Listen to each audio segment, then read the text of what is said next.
afternoon. I'm Hasiel Cordoba, and this is the 69 News NETCAST. If you weren't watching 69 News at noon, here's a bit of what you missed.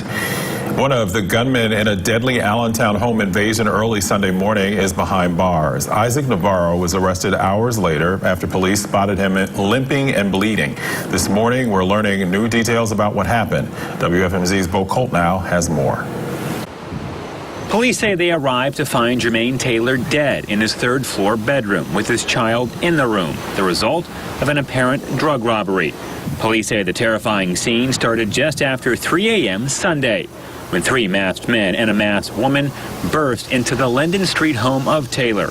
And court records say the intruders forced Taylor upstairs and said, quote, "Show me the money."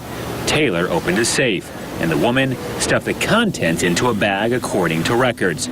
Taylor was then pushed down and shot, with one of the intruders also being shot in the leg.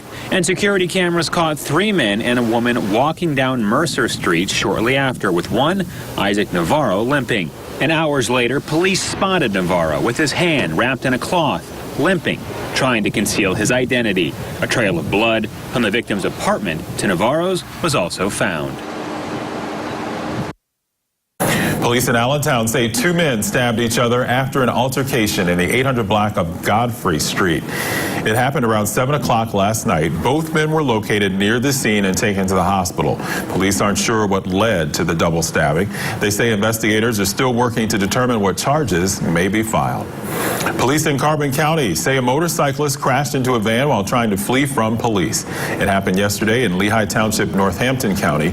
Crews at the scene tell us that officers tried stopping the biker near Beltsville Lake, but he took off. He allegedly led police through Franklin Township and slammed into the van while trying to turn onto Route 873. The motorcyclist was flown to the hospital. There's no word on his condition, and no other injuries were reported.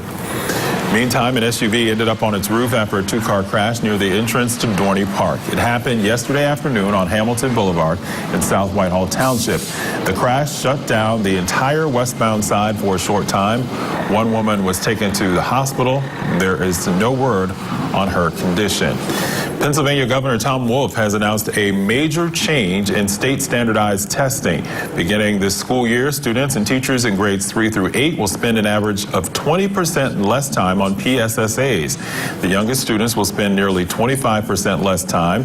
The state removed 2 sections, one in math and one in English, language arts, and additional questions from the science section, which could eliminate up to 2 full testing days for some schools. Wolf says the changes will help students and teachers focus more on learning than testing. For more local news, watch 69 News or get updates here at WFMZ.com. With the 69 News NETCAST, I'm Hasiel Cordoba.